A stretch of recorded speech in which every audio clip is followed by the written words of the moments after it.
혹시 이 자리에 MBTI 검사를 한 번도 해본 적이 없다.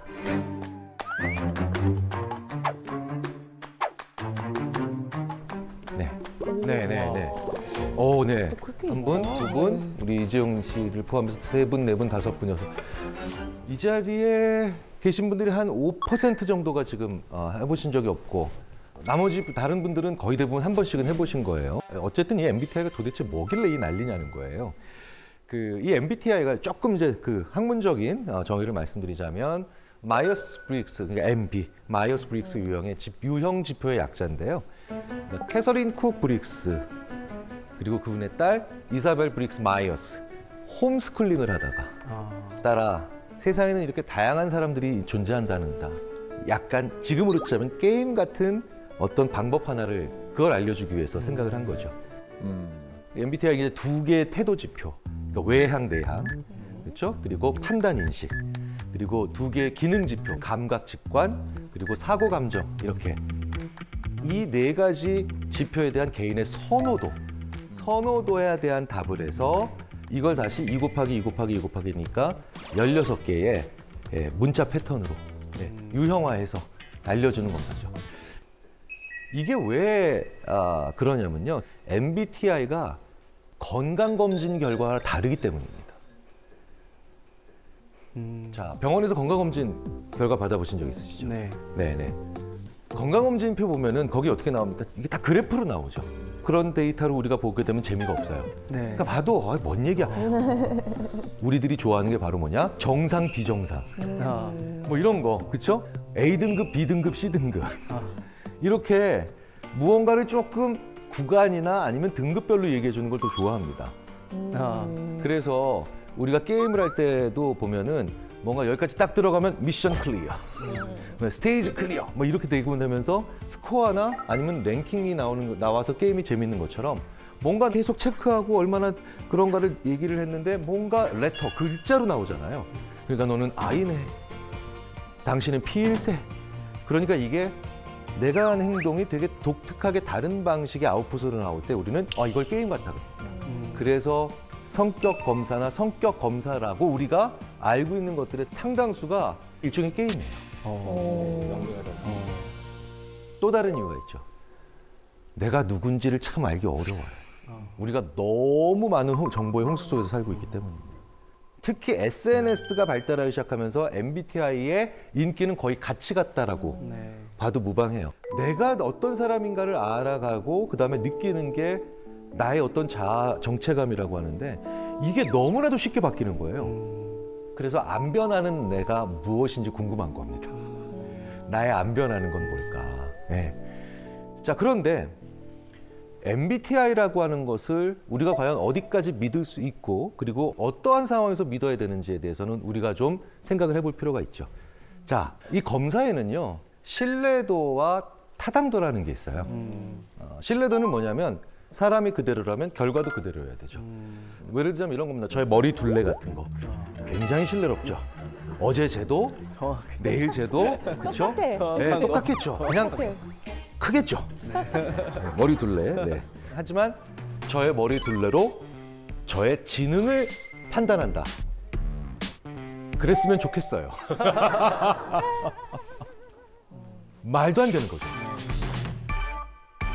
이게 그러니까 저의 머리 둘레는 신뢰도는 굉장히 높지만 저의 머리 둘레로 지능이 얼마나 높은가를 얘기한다는 건 전혀 타당하지 않죠. 그러니까 신뢰도가 높은 거랑 타당도가 높은 거 양쪽 다 있어야 되거든요. 네. 자, 그런데 이 MBTI는 이런 측면에서는 약간 제한점이 있겠죠. MBTI는 저는 굉장히 많이 변했어요. 1992년에 처음 받았을 때 ISTJ였습니다. ISTJ. 네. 그런데 2010년에 제가 또 한 번 해봤어요. ENTP예요. 네. T만 빼놓고 싹 다 바꾼 거죠. 다 변하셨네요. 네. 최근에 다시 해봤습니다. 도로 ISTJ예요. 와. 성격 검사라고 부르는 데는 그러면 무리가 있다는 거죠. 성격은 그 사람의 고유한 속성이고 그리고 잘 안 변하는 속성이거든요. 잘 생각해 보세요. 고등학교 졸업할 무렵 되게 말 많았던 친구는 지금도 말 많아요. 그리고 그때도 계속 시간 약속 많이 어기던 친구는 지금도 시간 약속 많이 어기고요. 그리고 그때도 굉장히 고독했던 친구는 지금도 고독합니다. 성격은 그 사람의 잘 변하지 않는 고유한 속성에 가까운데 MBTI는 굉장히 많이 바뀌더라고요. 그거는 MBTI라고 하는 검사가 잘못돼서가 아니라 MBTI가 그 사람의 안 변하는, 거의 잘 변하지 않는 고유한 속성을 보는데 적합한 문항이 아니라는 뜻입니다. 네. 자, 예를 들자면 제가 원래 문항에서 좀 각색을 해서 말씀을 드릴게요. 입사한 지 한 3개월 정도 된 신입사원들한테 MBTI를 보면 굉장히 I가 갑자기 증가해요. 왠지 아세요? 이런 류의 문항에 다 예스를 해야 됩니다. 나는 남의 말을 경청한다.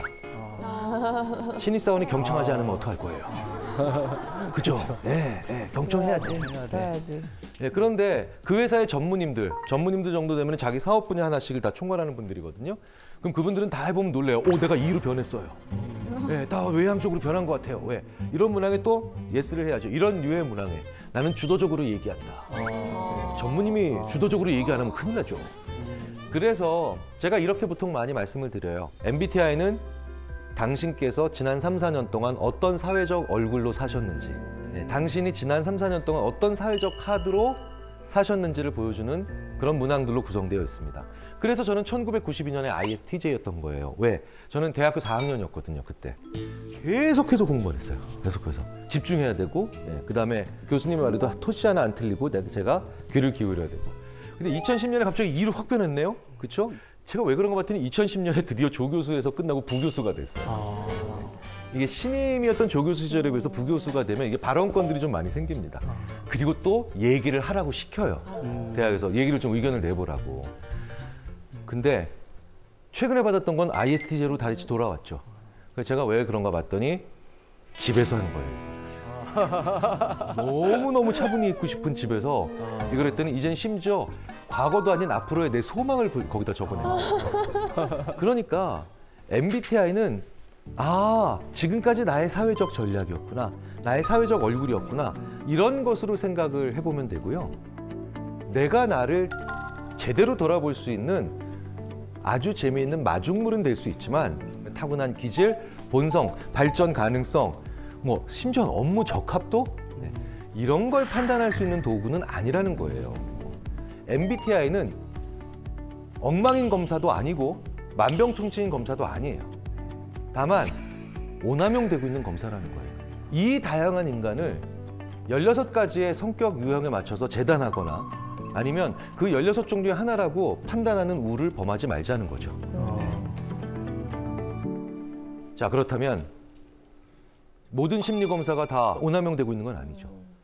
연구자들이 정말 수십 년 동안 계속해서 타당화나 아니면 신뢰도를 확보하는 절차를 거쳐서 성격을 꽤 제대로 알아볼 수 있는 그런 검사들은 분명히 존재합니다. 그래서 오늘은 심리학에서 사용되고 있는 성격 검사 가운데 잘 알려져 있고 또 게다가 우리 한국 사람들, 우리 한국인에게 아주 적합한 성격 특성 모형이라고 알려진 헥사코어 검사를 소개해 드리려고 합니다. MBTI보다 덜 흥미롭습니다. 하지만 더 정확하죠. 네네. 원래 심리학에서는 5개의 성격 요인이 있다라고 보통 얘기를 합니다. 그게 바로 뭐냐면 개방성, 성실성, 원만성, 외향성, 정서성이에요. 자, 그런데 이 5개는 대부분의 문화권에서 5요인, 5개의 요인이라고 해서 많이 연구했는데 최근에 이 6번째인 정직 겸손성. 네. 이게 또 굉장히 또 중요한 하나의 요인이다라고 이야기를 하는 그런 중요도를 제기하는 그런 연구진들이 나왔고요. 그 중에 한 분이 캐나다 캘거리 대학에 있는 이기범 교수님이라고 하는 분입니다. 웨스턴 온타리오 대학에서 박사과정을 밟고 있을 때 자기 동료 마이클 애시턴이라고 하는 이 두 대학원생이 이상하게 5개로 안 묶이고 6개로 묶이더래요. 요인 분석을 해봤더니. 그런데 연구가 참 재밌는 게 첫 번째, 두 번째 연구자들이 이걸 버리면 나머지 연구자들도 별 생각 없이 6번째를 버려요. 그냥 이게 요인이 아닐 거라고 생각해서. 그런데 이 두 분은 이거 묶일 수 있을 것 같은데? 라고 하면서 기존의 5개의 요인이라고 보고를 했던 연구자들에게 다 이메일 보내고 전화하고 그다음에 편지 보내서 혹시 6개 요인으로 묶이는 것 같지 않우? 라고 물어보기 시작한 겁니다. 그랬더니 그러게 이 6번째 뭐지? 그래서 이 6가지 요인에 이름을 붙여보자. 그게 정직, 겸손성이라는 거죠. 그래서 정말 오랜 시간의 노력 끝에 만들어진 검사고 현재 굉장히 많이 심리학자들이 사용하고 있는 그런 연구죠. 어떤 항목으로 이렇게 구성이 되어 있느냐면요. 자, 미술관에 가는 것을 지루하게 느낀다. 자, 다른 사람들이 내 방이나 책상이 지저분하다고 가끔씩 놀린다. 싫어하는 사람에게 얻고 싶은 것이 있다면 그 사람에게 친한 척 할 것이다. 되게 민망한 문항이죠. 근데 한 번쯤 이거 사실 우리가 제일 고민되는 문항이죠. 네. 사실은 이런 문항이 우리에게 있어서 한국 사람들한테 되게 중요한 문항입니다. 이런 식으로 문항이 100개, 질문이 100개 정도 이어지는 거예요. 네, 시간이 좀 걸리죠. 자, 여기 계신 분들과 이거 100개를 다 하면 오늘 시간 다 지나니까 다 해볼 수는 없어서 미리 옆에 계신 네 분의 패널께 저희가 부탁을 드렸어요. 미리 검사를 진행했다는 거죠. 네. 결과를 보실까요? 네.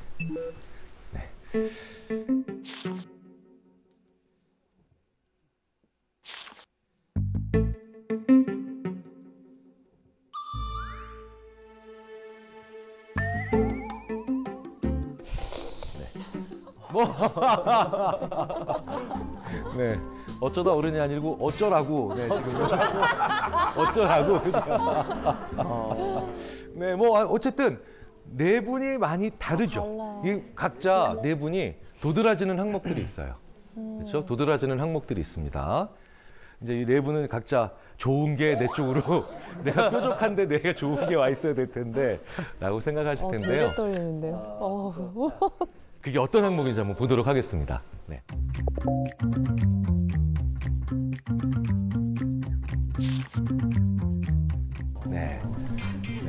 나 성실. 나 너무 창피해. 이렇게 돼 있어요. 네. 어우, 창피해라. 먼저 이재용 씨와 김용준 씨부터 먼저 말씀을 드리도록 하겠습니다. 자, 이재용 씨 굉장히 개방성이 높죠.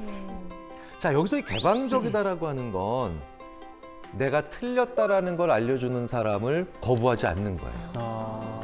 그리고 내가 몰랐던 사실을 내가 알게 되는 걸 두려워하지 않는 겁니다. 그거 진짜 많아. 그래서 소위 말해서 미국 같은 경우에는 청년들의 스타트업이 많은 주일수록 그 주의 개방성이 높아요. 그러니까 다른 사람들과 잘 친화적으로 잘 지내려고 하는 욕구가 우호성이나 원만성이라고 하면 개방성이라고 하는 건 그들과 잘 못 지내도 심지어는 기존 멤버들과 어느 정도 마찰이 있다선 치더라도 새로운 변화를 추구하는 걸 두려워하지 않는 거. 네, 이런 거예요. 이런 겁니다. 자, 그런데 김용준 님은요. 또 다른 패턴이에요. 약간 동글동글하는데 성실성 쪽이랑 그다음에 외향성 쪽이 높죠. 사실은 여기서 가장 외향적인 분이 김용준 씨예요. 네, 외향적. 자, 근데 이 외향적이다라고 하는 걸요. 막 사람들 앞에서 막 나서는 거 좋아하고 그다음에 사람들과 계속해서 또 신나게 막 활기차게 지내는 거 이렇게만 생각을 보통 하시거든요. 이것도 상당히 중요한 오해입니다. 그렇게 치자면 제가 이제 이후에 말씀드릴 한승현 님은 지금 이런 위치에 있다는 게 말이 안 되는 분이에요. 말이 안 되는 분이죠. 더 쉽게 말씀드리자면 외향적이다라는 건 사람을 상대할 수 있는 나의 소위 말하는 그날의 연료량이에요. 연료량이에요. 네. 제가 좀 폭력적인 언어라서 잘 안 쓰려고 하지만 실탄이 충분하다는 거죠. 그러니까 실탄이 일찍 바닥나는 분이 내향적인 분. 그다음에 실탄이 좀 충분한 분이 좀 외향적인 분으로 볼 수 있는데 그래서 김용준 님은 전형적인 특징이 안 지쳐요. 네, 안 지쳐요. 네, 네. 그런가요? 진짜 그래요? 그렇다면 이제 정말 재미있는 두 분. 네. 신하영님과 일단 모양 자체가 확연히 다르죠. 신하영님은 지금 많은 분들이 지금 성실성을 보고 계실 거예요. 성실성. 네. 그런데 성실성이 높다라는 것과 낮다라는 게 반드시 게으르다의 반대말로 이해하시는 건 되게 큰 오해입니다. 왜냐하면 창조적인 사람들이 성실성 낮은 경우가 되게 많아요. 네, 그렇기 때문에 기본적으로 자유롭고 개방적인 사람들이 성실성이 떨어지는 패턴으로 나오는 거는 오히려 더 보편적입니다. 신하영 씨 같은 분들이 그래서 과감해요. 실패하는 걸 두려워하지 않아요. 일단 부딪혀보자. 네, 실패하는 거 좋아해요. 네. 그리고 배우고. 네, 그 경험이 너무 좋아요. 이런 분이 사회에 있어야 사회가 더 도전하고 새로운 데 시각을 뜨는 멋있다. 그런 일들이 생깁니다. 멋있다. 아메리카에서 공부하고 오더니 다르네. 한승현님, 네. 자유로운 영혼, 그 다음에 소녀가장. 심지어는 그런데 저는 농담으로 이 얘기를 했는데 정말 별명이셨다면서요? 네. 아예 뭐 어쩌다 보니까. 네. 성실하고요. 근데 이 성실함 안에는 이런 일만큼은 일어나면 안 된다라고 하는 강한 책임감이 있고요. 그리고 무엇이 올바른 방향으로 가는 것인가에 대한 철학도 굉장히 뚜렷합니다. 조직을 위해서 정말 끌고 나가는 사람이다. 당찬 사람이다. 개인적으로 이런 경우는 저보다 나이가 어린데도 마치 연장자를 보는 것 같은 그런 느낌이 들 때가 있죠. 존경심이 있고. 근데 하나 걱정되는 건 이런 분들은 자기 인생에서 행복이 무엇일지 한번 고민을 해보셔야 돼요. 내 인생에서 행복이. 행복 심리학자들이 또 그렇게 얘기합니다. 행복은 목표가 아니라 도구입니다. 무슨 얘기냐? 왜 사세요? 행복하려고요? 그것보다는 살려면 우리가 행복해야 된다는 거죠. 자주 조금씩 늘 행복해야 되는데 이 책임감 강한 분들, 윤리의식 강한 분들, 성실함까지 같이 가지고 있으면서도 늘 도전하는 분들이 쭉 나중에 보고 보면 이분이 근데 행복할 데가 없어요. 성취가 그렇게 많은데도. 그래서 조언을 하나 드리자면 여기서 조금 더 즐거운 삶도 집어넣으시면 어떨까라는 생각이 들어서 말씀을 드렸고요. 이 헥사코 검사도 나중에 한번 받아보시면요. 아주 재미있는, 더 중요한 건 사람을 유형화하지 않는 데 가장 중점을 둔 검사 결과라는 걸 말씀을 드리고 싶습니다.